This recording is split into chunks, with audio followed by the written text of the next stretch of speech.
আসসালামু রহমতুল্লাহ। আমরা আজকে দুপুরে রান্নার আয়োজন নিয়ে চলে আসলাম। সাদা ভাত রান্না করে নিয়েছি প্রেশার কুকারে, আর এখানে আমি আলু পটল আর বেগুন দিয়ে একটা সবজি রান্না করুন। যা দুপুরে খামো আর যা না খামো তা সকালে রুটি দেখায় নিবো, এই জন্য একসাথে রান্নাটা বসা দিলাম। সবজিটা রেডি রান্না থাকলে বা সকালে খাওয়ার মতো কিছু থাকলে রুটিটা আর পরোটা যেটাই খাই না কেন বানিয়ে খাইতে বেশি সময় লাগে না। ওই পাশের চুলায় আমি কড়াইটা গরম হতে বসাই দিচ্ছি। আমি মুরগি মাংসটা সিদ্ধ করে নিচ্ছিলাম, সেটা এখন আমি ছড়া দিচ্ছি, ওটা ভাইজা রান্না বসাই দিই। মুরগিটা রান্না করুম আলু আর টমেটো দিয়ে। তো ওই সাইডে আমি হয়তো টমেটোটা দিতে ভুলে গেছিলাম, কিন্তু আবার টমেটোটা দিয়ে নিলাম।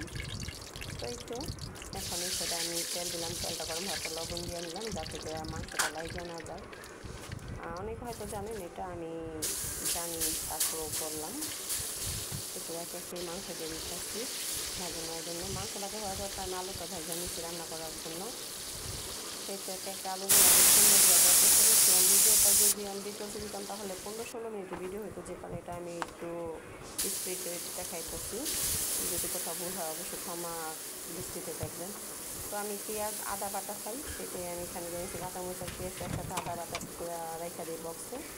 এটা একটু ব্রাউন কালার হলে এখানে আমি আমার মশলা যে যা খাই আর কি, মাংসতে হলুদ মরিচ ধনিয়া জিরা আস্ত গরম মশলা তেজপাতা লবণ, এই তো এগুলো দিয়ে কষাই নিব। সাধারণত আমি বাড়তি কোনো রেসিপি না যেগুলোকে দেখানোর বা বলার মতন এখানে কিছু নাই। যদিও আমাদের ফেসবুকে অনেক ভালো ভালো বুজুর্গ আপুরা আছে, আন্টিরা আছে, যারা ভালো রান্না করতে পারে, তাদের কাছে আমি কিছুই না।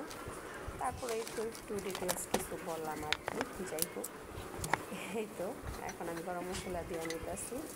আর ওই পাশে আমি কড়াইতে বসাই দিচ্ছি পাঁচফোড়ন দিয়ে সবজিটা বাগারটা দিন। আমার পাঁচফোড়নের সবজি বাগারটা খুব ভালো লাগে। কার কার ভালো লাগে অবশ্যই কমেন্ট বক্সে জানাবেন। যদিও কেউ জানাবেন না জানি, তারপর বললাম, কারণ আমরা তো ছোটো ইউজার, এই জন্য আমাদের কমেন্টস করতে বা আমাদের ভিডিওটা দেখতে বড় ইউজার ইগনোরের লাগে।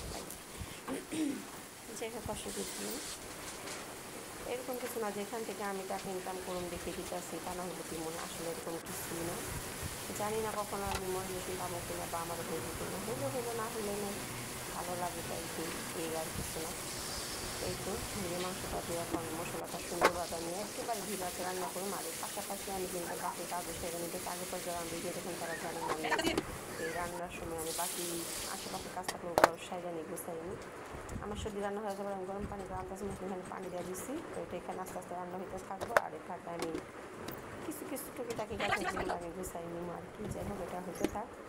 তারপরে প্রায় রুমে চলে গেছি। আমার কাজের আপা এসে আমার কাপড়টা ধুয়ে রেখে গেছিলো। তারপর আরও কিছু জমে গেছে, বৃষ্টির দিনে তো ছোটো বাবু একটু বেশি কাপড় নষ্ট করে। ওই যে আমার মামুনি গোসলে ব্যস্ত। আর এই যে আমার পরিপাটি ঘর কি সুন্দর আরও পরিপাটি করছে আমার আম্মু।